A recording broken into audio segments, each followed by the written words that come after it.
Ang mga ilaw at mga tinapay sa loob ng toldang tipanan.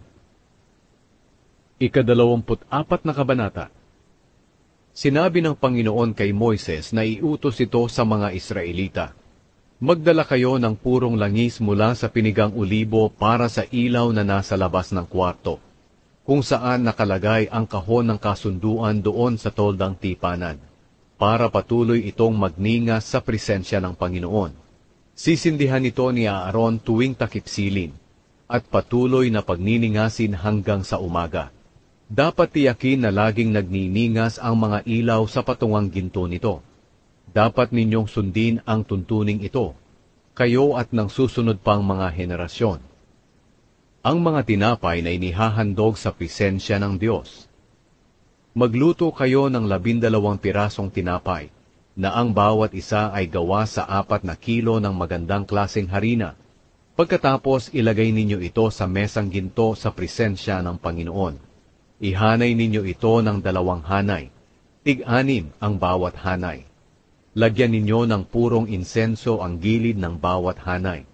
Ang insenso ang siyang magsisilbing handog para alalahanin ang Panginoon. Susunugin ito bilang handog sa pamamagitan ng apoy, sa halip na ang tinapay. Dapat laging maglagay ng tinapay sa presensya ng Panginoon tuwing araw ng pamamahinga. Ito'y tungkulin ninyong mga Israelita magpakailanman. Ang mga tinapay na ito'y para kay Aaron at sa kanyang angkan. Kakainin nila ito sa banal na lugar, doon sa tolda. Dahil ito ang pinakabanal na bahagi ng mga handog sa pamamagitan ng apoy para sa Panginoon, at ito'y para sa kanila magpakailanman. Ang parusa sa panlalait sa Diyos at pamiminsala sa kapwa. May isang tao noon na ang ama ay isang Ehipsyo at ang ina ay Israelita. Ang pangalan ng ina niya ay si Shelomit, na anak ni Dibri, na mula sa lahi ni Dan.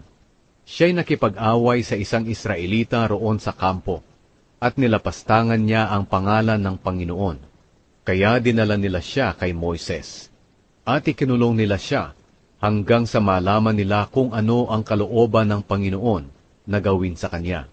Ngayon, sinabi ng Panginoon kay Moises, dalhin ninyo sa labas ng kampo ang taong iyon na lumapastangan sa akin, at ang lahat ng nakarinig ng kanyang paglapastangan ay magpatong ng kanilang mga kamay sa ulo niya, bilang patunay na siya'y dapat managot, at pagkatapos, babatuhin siya ng buong mamamayan. At sabihin mo sa mga Israelita na ang sinumang katutubong Israelita o dayuhang naninirahang kasama nila, nalalapastangan sa aking pangalan ay mananagot. At dapat siyang batuhin ng lahat, hanggang sa mamatay siya. Ang sinumang pumatay ng tao ay dapat ding patayin. At ang taong pumatay sa hayop ng kanyang kapwa ay dapat palitan ito. Buhay na hayop ang ipapalit niya sa pinatay na hayop. Kapag sinaktan ng sinuman ang kanyang kapwa, kailangang saktan din siya, katulad ng ginawa niya. Kung binali niya ang buto ng iba, babaliin din ang buto niya. Kung dinukot niya ang mata ng iba, dudukutin din ang mata niya.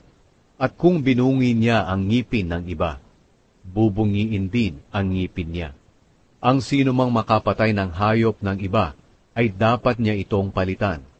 Ngunit ang makapatay ng tao ay dapat ding patayin.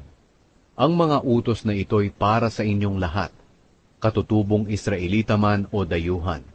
Ako ang Panginoon na inyong Diyos.